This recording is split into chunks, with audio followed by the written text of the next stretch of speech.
I'm now being joined on the news at 10 by a security consultant, retired Major General Cecil Esekaibe, to look at some recent developments in the nation's security. General Esekaibe, thank you for joining us on the news at 10. Thank you for having me. Let's start with the Nigeria Police North Central Regional Security Summit, organized at the instance of the IGP, where today we had governors of the North Central State have agreed to adopt community policing. Now, it will appear that is the latest template for security in the country. What do you make of it? Yes, it's a welcome development, and I think that is coming out at a very critical time to fill the gaps that have been created with the opening of the security architecture in southwestern Nigeria, the southwest zone. What you must know is that no matter the security arrangement you want to make in the states and local government level, they must be supervised by the police. Without the police supervision, you cannot just allow a group of people to come together to take the security of a state into their hands. No, because when you look at the complexities of carrying arms and all that, you start to wonder whether those guys that are being put together in those states are going to carry arms. And if they are going to carry arms, what is the authority for them to carry arms?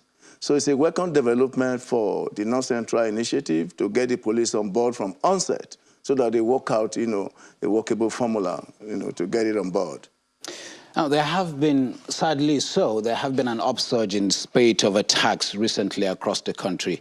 What would you suggest that is done differently to curtail this?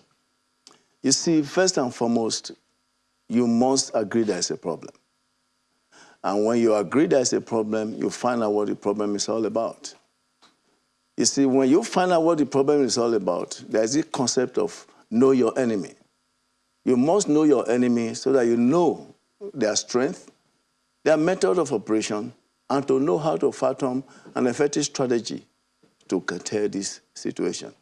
A situation where you have a one-size-fits-all to assessment of security situation and everybody making all sorts of comments. For instance, when you say herdsmen, how are you able to determine whether they are herdsmen? If you say there are some militias holding weapons, it's very correct. Herdsmen do not use weapons. Herdsmen that will know them in this country, the cattle rearers, they use sticks as we know them. So when you see an element who is carrying a sophisticated weapon, why will you call him a herdsman? So these are, bandits and militias that have come to invade on certain side of the country, and they must be treated as criminal that they are. We must not, cause another cause of confusion by giving a wrong appellation to, some group of people who are, threatening the survival of a country. General, interesting time, wouldn't you say? There are times when we heard of over-militarization of the country, that you have the military doing work that civil authorities should do. So the government muted withdrawing military from some sports, and now we have the outcry from several places that, look, this is not the way to go. First, do you think it's right? You see, I don't know the reason for the hyperbole and the innuendos about what the government wants to do. It's a normal thing. When the soldiers or the military, are done with a particular area, they move to some other areas. And you cannot leave those places ungoverned.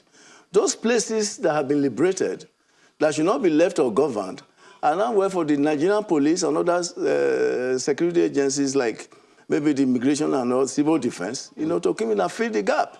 When you don't fill that gap, there's always a resurgence, of that kind of counter-terrorism in those areas. So it is not new. It's just that it's been taken out of context. I mean, no sane government will withdraw military men from troubled areas. No sane government will want to put, the citizens in harm's way. So I think there is, a wrong misconception of what the federal government wants to do. Normally, and it's done everywhere, when the military has liberated an area, they leave it for the police and other, the security agencies to host it so that governors can come back to those places. Always a pleasure for your input. Thank you so much for coming on the news at 10. Thank you very much. Thank you for having me. Security consultant, retired Major General Cecil Esekaibe, with us on the news at 10.